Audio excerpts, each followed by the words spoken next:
Ma petite amie a publié des photos de vacances où elle faisait des câlins à son ex avec la légende « Les vrais ne partent jamais ». Quand j'ai commenté « Intéressant », elle m'a accusé d'être jaloux. Je n'ai pas discuté. J'ai simplement changé ma situation amoureuse pour célibataire. Son illusion s'est effondrée quand tout le monde a commencé à me féliciter au lieu de la féliciter, elle. Mon ex a lancé une campagne sur les réseaux sociaux pour dire à quel point j'étais toxique après son départ. Je n'ai pas répondu. Je l'ai juste laissé s'emporter. Ensuite, sa meilleure amie m'a envoyé des captures d'écran d'elle admettant qu'elle avait tout inventé. Je les ai publiées sans commentaire. Sa tentative de limiter les dégâts a échoué de façon spectaculaire. Moi, un homme de 32 ans, j'ai rompu avec mon ex-petite amie de 29 ans il y a environ 6 semaines. Notre relation a duré 2 ans. Nous vivions séparément, Dieu merci. La rupture a été honnêtement assez classique. Nous nous étions éloignés, nous voulions des choses différentes, les choses habituelles. C'est moi qui ai pris l'initiative, mais c'était civilisé, du moins c'est ce que je pensais. Environ une semaine après la séparation, mon cousin m'a envoyé une capture d'écran. Mon ex avait publié un énorme bloc de texte sur ses réseaux sociaux expliquant qu'elle avait enfin échappé à une relation toxique et qu'elle guérissait de violences psychologiques. J'ai eu l'estomac noué. J'ai tout lu, c'était assez vague pour éviter les détails, mais cela parlait clairement de moi. Des choses sur le fait d'être contrôlée, manipulée, rendue folle. Je n'ai pas répondu, je n'ai pas commenté, je n'ai rien publié. J'ai juste observé. Au cours des 2 semaines suivantes, elle a publié d'autres histoires sur les signaux d'alarme que j'avais ignorés. Des citations sur les narcissiques. Une publication particulièrement brutale expliquant comment je l'avais isolée de ses amis, ce qui n'est jamais arrivé, et comment je surveillais son téléphone, ce qui n'est jamais arrivé non plus. Sa section de commentaires était remplie de soutien. Des cœurs, des émojis de feu. Tu es si courageuse. Les hommes sont des ordures. Mon téléphone a commencé à exploser. Mes amis me demandaient si j'allais bien. Ma sœur me demandait ce qui s'était passé. J'ai même reçu un message privé de son cousin pour vérifier si ce qu'elle publiait était vrai. J'ai dit la même chose à tout le monde. Nous avons rompu. Ce sont des choses qui arrivent. Je ne vais pas en parler publiquement. Mon meilleur ami devenait fou. Mon frère, tu dois te défendre. Elle te fait passer pour un psychopathe. Non, ai-je dit, laisse-la faire. Les gens qui me connaissent, me connaissent. Les autres n'ont pas d'importance. Ils pensaient que j'étais trop zen par rapport à ça. Peut-être que je l'étais. Mais quelque chose clochait dans ces publications. C'était trop théâtral. Elle cherchait trop désespérément à attirer l'attention. Puis, il y a 3 semaines, j'ai reçu un message privé qui a tout changé. C'était de sa meilleure amie. Elles sont très proches depuis l'université. Ce sont pratiquement des sœurs. Le message disait simplement « Appelle-moi. Il faut que tu vois quelque chose. » J'ai appelé. Elle avait l'air bouleversée. « Écoute, je ne peux plus faire ça, » a-t-elle dit. Ce qu'elle fait n'est pas bien. De quoi parles-tu? Les publications, toute cette histoire d'ex toxique. Ce sont des conneries. Elle s'est vantée auprès de moi du nombre de mentions j'aime qu'elle obtenait, de la façon dont les gens s'apitoyaient sur son sort. Elle m'a littéralement dit la semaine dernière que te faire passer pour le méchant était du contenu facile, et son nombre d'abonnés a augmenté de 2 cents. Mon sang n'a fait qu'un tour. Tu es sérieuse? Très sérieuse. Je t'envoie des captures d'écran. Elle ne sait pas que je fais ça, mais tu n'as rien fait de ce qu'elle prétend. J'étais tout le temps avec vous. Tu étais en fait un très bon petit ami, et elle est en train de réécrire l'histoire pour des points sur Internet. Les captures d'écran sont arrivées. Des messages privés entre mon ex et sa meilleure amie. Oh mon Dieu, l'engagement sur mes publications est incroyable. Je pourrais commencer toute une série sur la guérison des relations toxiques. Mort de rire. Est-ce mal si j'apprécie un peu ça? C'est comme si les gens faisaient enfin attention à moi. Il est trop lâche pour répondre publiquement. Il se sent probablement coupable. Tant mieux. Et le pire d'entre eux. Rien de tout cela n'était si profond, mais le traumatisme fait vendre. Les gens adorent ce genre de choses. J'ai déjà 3 marques qui me contactent pour des partenariats. Je suis resté assis là à fixer mon téléphone pendant 10 bonnes minutes. Pourquoi m'envoies-tu ça, ai-je demandé à son ami. Parce que c'est mal. Elle ment. Et honnêtement, j'en ai fini d'être sa chambre d'écho. Nous nous sommes disputés hier soir parce que je lui ai dit qu'elle allait trop loin et elle m'a traité de traîtresse. Alors oui, fais ce que tu veux de ça. Je l'ai remercié et j'ai raccroché. J'ai passé toute la nuit à y penser. Une part de moi voulait balancer les captures d'écran immédiatement, mais quelque chose m'a dit d'attendre, d'être stratégique. J'ai tout enregistré, j'ai fait des sauvegardes, puis je les ai publiées. Pas de légende, pas d'explication, juste les captures d'écran, limpides, avec sa photo de profil visible dans les messages. Je les ai publiées et j'ai éteint mon téléphone. Mise à jour numéro 1. Bon sang. Je ne m'attendais pas à ce que cela prenne de telles proportions. J'ai publié les captures d'écran vers 20 h un jeudi. J'ai laissé mon téléphone éteint jusqu'au lendemain matin. Quand je l'ai rallumé, j'avais plus de 200 notifications. Ma publication avait été partagée 89 fois, capturée et republiée partout. Les tentatives de mon ex pour limiter les dégâts étaient incroyables. D'abord, elle a supprimé toutes ses publications sur son ex toxique. Absolument toutes. Ensuite, elle a publié « Je fais une pause sur les réseaux sociaux pour me concentrer sur ma santé mentale ». Certaines personnes déformeront vos propos et je ne m'engage pas dans la négativité. Trop tard. Les captures d'écran existent pour toujours. Les gens publiaient ces anciennes diatribes côte à côte avec les messages que j'avais partagés. Les commentaires sur sa publication de pause pour santé mentale étaient brutaux. Ma fille, nous avons vu les preuves. Donc tu as menti au sujet des abus pour de l'engagement. Cherche de l'aide. L'audace de jouer la victime après avoir été démasquée. Mais elle n'avait pas fini. Vers midi, elle a publié à nouveau. Fini la pause. Je reçois des messages concernant des captures d'écran qui circulent. Elles sont fausses. Mon ex a piraté mon compte et a fabriqué des conversations. J'étudie la possibilité d'entamer des poursuites judiciaires. Sa meilleure amie, celle qui m'avait envoyé les captures d'écran, a commenté publiquement. Elles ne sont pas fausses et tu le sais. Je les lui ai envoyées moi-même. Arrête de mentir. Les retombées ont été immédiates. Mon ex a supprimé ce commentaire, a bloqué sa meilleure amie, puis a publié « C'est déchirant quand les personnes en qui vous avez confiance vous trahissent. J'apprends qui sont mes vrais amis. » Sa meilleure amie ne s'est pas laissée faire. Elle a fait sa propre publication avec d'autres captures d'écran, y compris celle où mon ex disait qu'elle exploitait la rupture pour créer du contenu, et que les gens étaient si crédules face au traumatisme relationnel. C'est là que les choses sont devenues vraiment bizarres. La mère de mon ex m'a appelé. En fait, elle a appelé sur mon téléphone. Tu dois retirer ces publications immédiatement, a-t-elle dit. Pas de bonjour, pas de comment vas-tu. Pas de merci. Tu es en train de ruiner sa vie. Elle reçoit des menaces de mort. Les gens l'attaquent en ligne. Elle aurait peut-être dû y penser avant de mentir en disant que je la maltraitais. Elle n'a jamais parlé de maltraitance. Elle a dit toxique. C'est différent. Vraiment? Elle a sous-entendu que j'étais contrôlant et manipulateur. Ce sont des accusations de maltraitance sans en dire le mot. Tu es vindicatif. C'est du harcèlement. J'ai publié des captures d'écran de ses propres mots. Ce n'est pas du harcèlement. Ce sont des preuves. Elle a balbutié pendant 1 minute, puis m'a lancé « Elle lutte contre la dépression. Tu sais à quel point elle est fragile. Cela pourrait la pousser à bout. » La tentative de manipulation était si transparente que c'en était presque drôle. Si elle a des difficultés, elle devrait probablement se déconnecter au lieu de publier 6 fois aujourd'hui en me traitant de pirate informatique et de menteur. Sa mère m'a raccroché au nez. Ce même jour, j'ai commencé à recevoir des messages privés de personnes au hasard. Certains étaient d'un grand soutien, c'est bien que tu te défendes.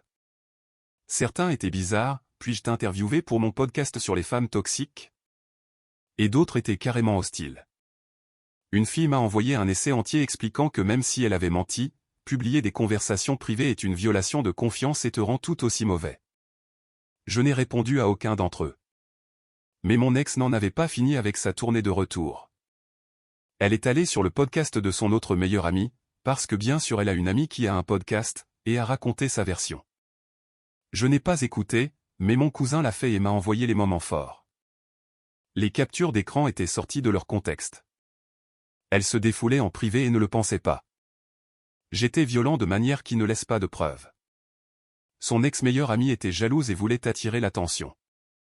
Elle est en thérapie pour assimiler le traumatisme que je lui ai causé. L'amie du podcast a tout gobé. Elle n'arrêtait pas de dire des choses comme « ta vérité est légitime ». Et les abuseurs trouvent toujours le moyen de retourner le récit. L'épisode du podcast a reçu tellement de commentaires négatifs qu'elles les ont désactivés.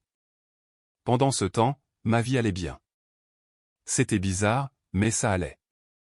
Quelques personnes que je connaissais à peine m'ont retiré de leurs amis. Mais mes vrais amis, ceux qui comptaient, me soutenaient. Ma famille connaissait la vérité. Mes collègues de travail qui ont suivi le drame pensaient que c'était insensé, mais ils ne m'ont pas traité différemment. Je suis allé à la fête d'anniversaire de mon copain ce week-end-là et quelqu'un a dit « Eh, tu n'es pas le gars dont l'ex a inventé des allégations d'abus ?»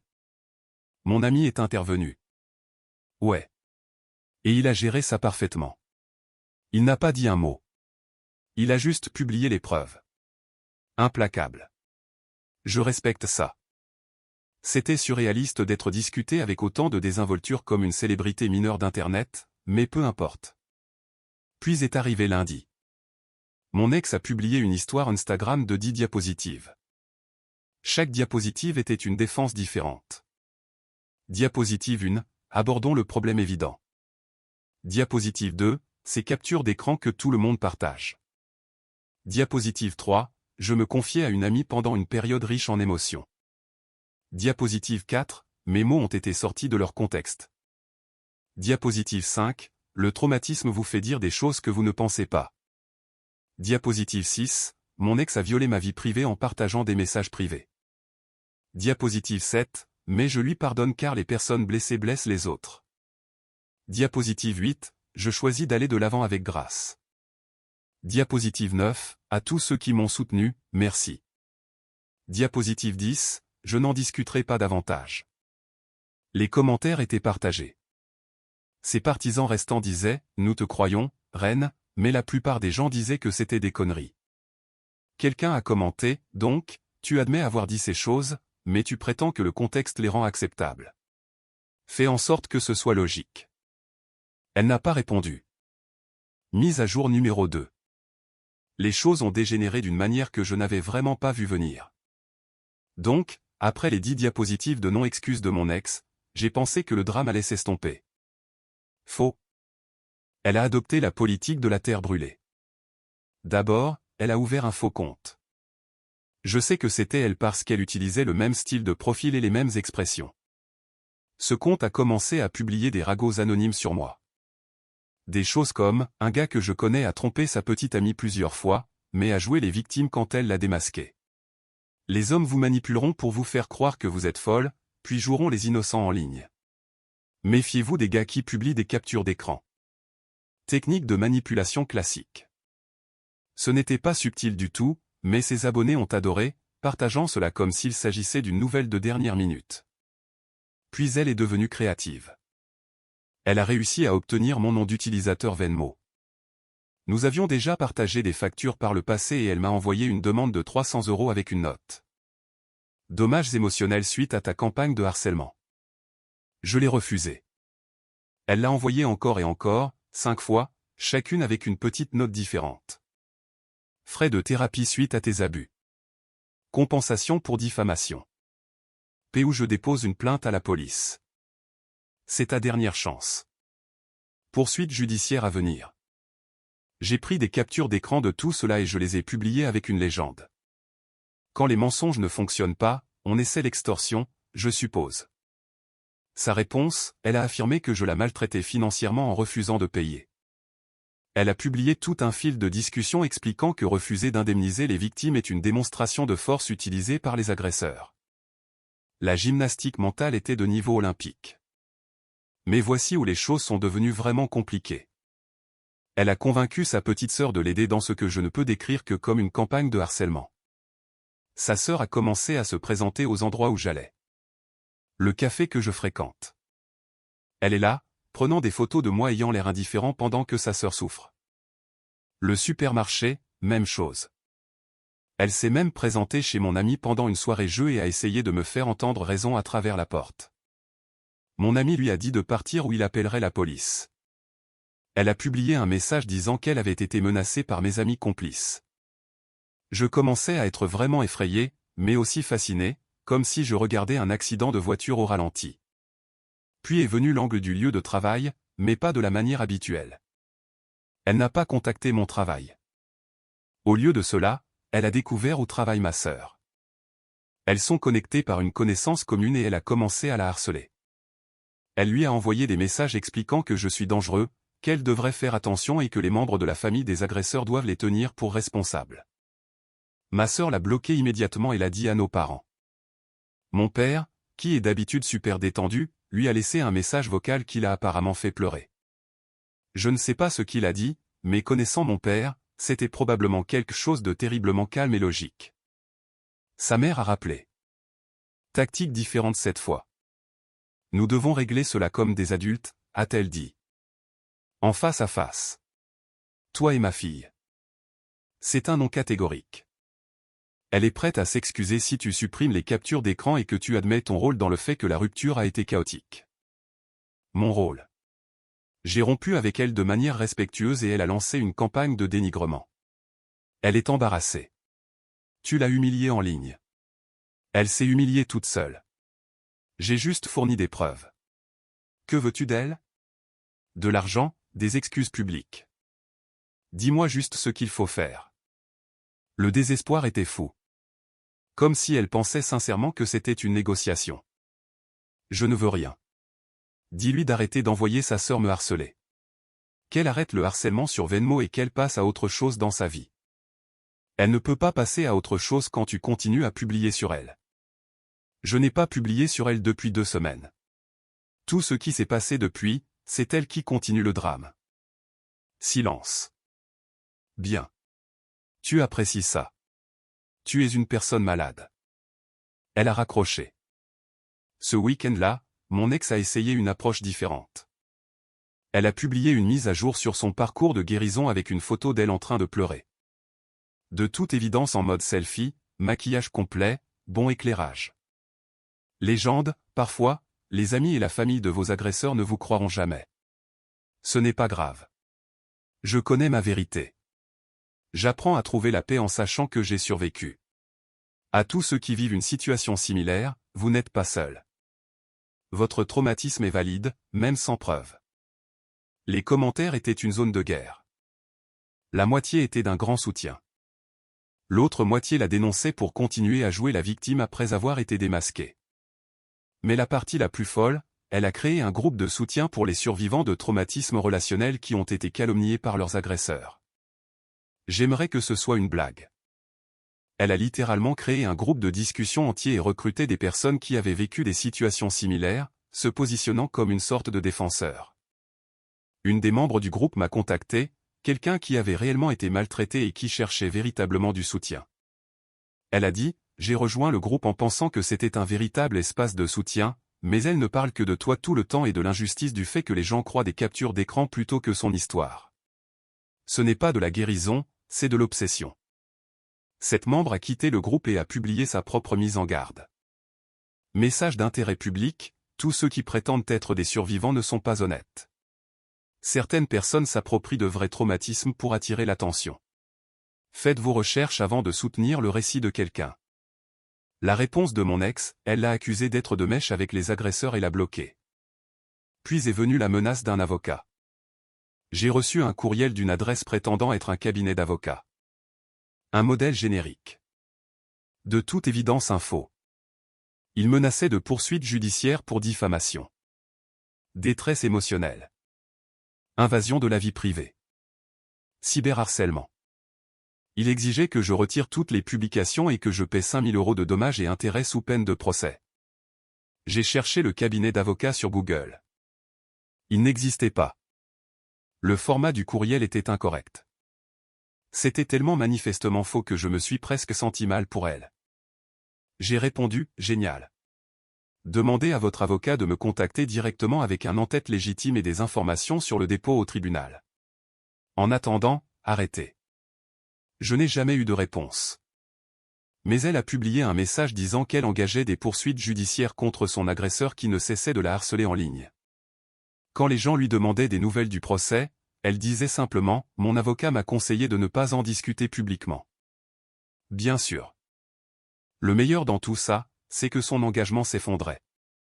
Des publications qui obtenaient auparavant plus de 500 mentions j'aime n'en obtenaient plus que 40 à 50, la plupart venant de ses défenseurs inconditionnels. Son nombre d'abonnés a chuté de plus de 1000. Les marques qui l'avaient contacté l'ont ignoré après le drame des captures d'écran. Elle est passée de micro-influenceuse montante à un exemple à ne pas suivre en 6 semaines. Pendant ce temps, je vis ma vie.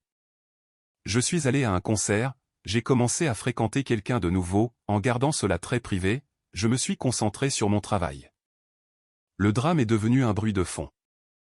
Je vérifie de temps en temps pour la valeur de divertissement.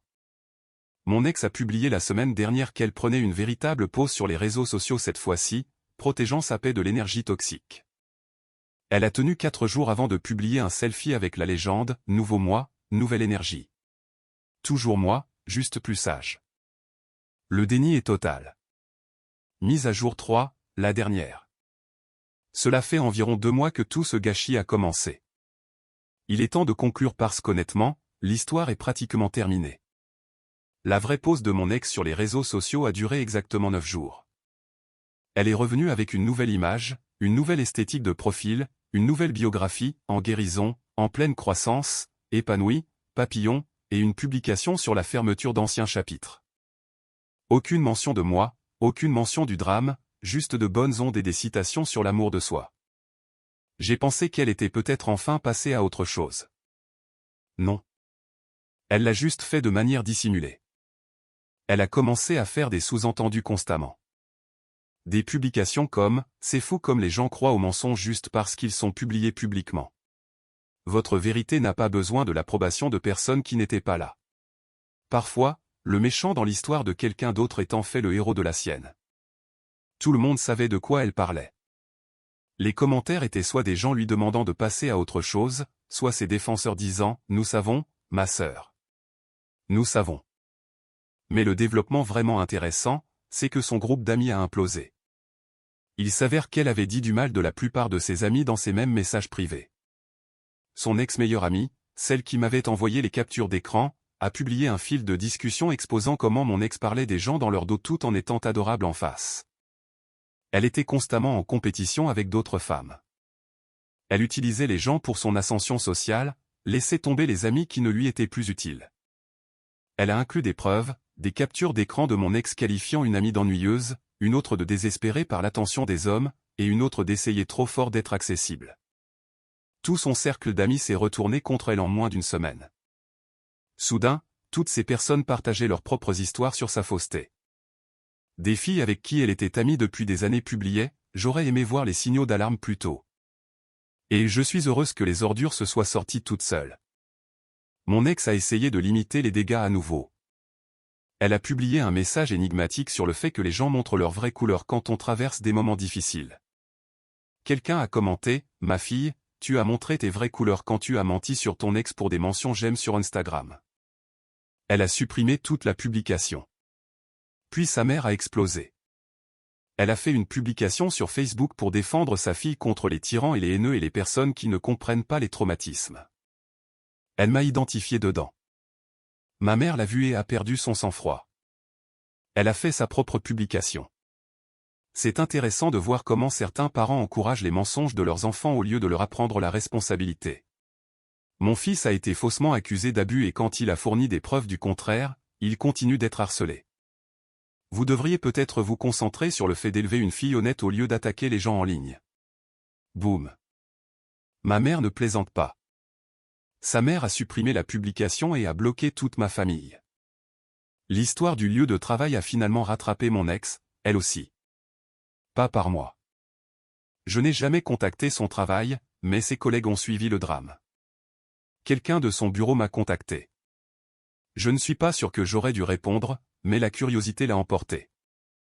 Et, je travaille avec ton ex. Je voulais juste que tu saches que tout le monde ici la regarde de travers depuis que les captures d'écran ont été publiées. Elle continue d'essayer de jouer les victimes au travail aussi. Elle parle de son ex violent pendant les pauses déjeuner. La plupart d'entre nous hochent simplement la tête et changent de sujet. Maintenant, sa crédibilité est détruite. Je n'ai pas répondu, mais c'était valorisant de savoir que même ses collègues n'y croyaient pas. La semaine dernière, mon ex a fait une publication qui, je pense, se voulait profonde, mais qui paraissait désespérée. J'ai appris que parfois, vous pouvez être 100% honnête sur votre expérience et que les gens ne vous croiront toujours pas. Ce n'est pas grave. Je suis en paix avec ma vérité. Je n'ai plus besoin de l'approbation de personne. Juste de moi, de ma guérison et de ma croissance. Main jointe et étincelle. Les commentaires étaient un silence total. Quelques fidèles défenseurs, mais l'engagement était mort. Elle est passée de 3500 abonnés à 2000 cents. Ses publications font en moyenne 30 mentions j'aime. Maintenant, les partenariats avec les marques dont elle se vantait n'ont jamais eu lieu. Il s'avère que les entreprises font des recherches sur Google avant de travailler avec des gens, et ces résultats sur Google sont difficiles. Quant à moi, je vais bien. En fait, mieux que bien. La fille que j'ai commencé à fréquenter est cool. Elle connaît toute l'histoire, trouve ça insensé, mais ne me définit pas par ça. Nous prenons les choses lentement. Le travail se passe bien. J'ai eu une promotion le mois dernier. Mon patron a d'ailleurs mentionné lors de l'évaluation que j'avais géré un drame extérieur avec professionnalisme, ce qui veut dire, je suppose, que l'histoire est arrivée jusqu'à mon bureau, mais ne m'a pas fait de tort. L'ancienne meilleure amie de mon ex-petite amie et moi avons pris un café la semaine dernière. C'était juste amical, rien de bizarre. Elle s'est encore excusée de ne pas avoir parlé plus tôt. Je savais qu'elle exagérait pour attirer l'attention, mais je ne réalisais pas qu'elle passerait en mode invention totale, a-t-elle dit. Pourquoi as-tu finalement décidé de m'envoyer les captures d'écran, ai-je demandé. Parce que j'en avais assez d'être complice.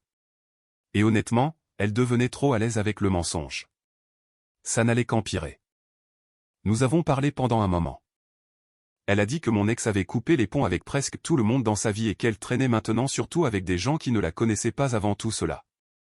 Elle parle encore de toi, a-t-elle mentionné. Sérieusement? Ouais. Elle te traite toujours de manipulateur. Elle insiste toujours sur le fait qu'elle était la victime. Le discours est juste destiné à un public plus restreint. Maintenant, c'est ça le problème avec les gens comme mon ex. Ils n'apprennent pas vraiment. Ils s'adaptent juste. Je ne pense pas qu'elle admettra un jour qu'elle a eu tort. Pas publiquement. Probablement même pas en privé. Elle est trop investie dans son histoire de victime. C'est devenu son identité entière. Et vous savez quoi? C'est son problème maintenant. J'ai arrêté de vérifier ses profils il y a environ 3 semaines. Je l'ai bloqué, ainsi que sa mère, sa sœur, toute la bande. Il n'existe plus dans mon monde. Quelqu'un m'a demandé la semaine dernière si je regrettais d'avoir publié les captures d'écran. Non, pas même un peu. Elle a essayé de détruire ma réputation en se basant sur des mensonges. Elle m'a traité de violent, manipulateur, contrôlant, et rien de tout cela n'était vrai. Elle aurait très bien pu ne pas faire ça. Elle aurait pu gérer la rupture en privé comme une personne normale. Mais elle a choisi d'utiliser les réseaux sociaux comme une arme pour attirer l'attention et la sympathie. Elle a rendu la chose publique. Je me suis juste assuré que la vérité soit publique, elle aussi. Les conséquences qu'elle a subies, perdre des amis, perdre sa crédibilité, perdre son influence ou ses rêves, tout cela est le résultat de ses propres actions. Je ne l'ai pas obligée à mentir. Je ne l'ai pas obligée à persister quand elle a été confrontée. Je ne l'ai pas obligée à harceler ma famille ou à envoyer de fausses menaces légales. Elle a fait tout cela elle-même. J'ai simplement refusé de laisser ces mensonges sans réponse. Et honnêtement, toute cette expérience m'a appris quelque chose de précieux. Parfois, la meilleure réponse à la folie n'est pas d'y répondre avec la même énergie. C'est de rester calme, de rassembler des preuves et de laisser les gens montrer qui ils sont vraiment. Mon ex a montré à tout le monde exactement qui elle est. Et aucune quantité de selfies en pleurs ou de publications sur son parcours de guérison ne peut annuler cela. J'avance. Elle est coincée dans une boucle qu'elle a elle-même créée. C'est une conséquence suffisante. Une dernière chose. Si vous traversez une situation similaire, mon conseil est simple. N'entrez pas dans leur folie. N'adoptez pas leur énergie. Documentez simplement tout et ayez confiance que la vérité finit toujours par éclater. Les personnes qui mentent finissent toujours par faire un faux pas. Toujours. Vous n'avez pas à mener chaque bataille. Parfois, il vous suffit de présenter les faits, de les laisser parler d'eux-mêmes, puis de lâcher prise et de vivre votre vie. C'est ce que je fais. Le drame est terminé. Le chapitre est clos. Il est temps de se concentrer sur ce qui compte vraiment. Paix.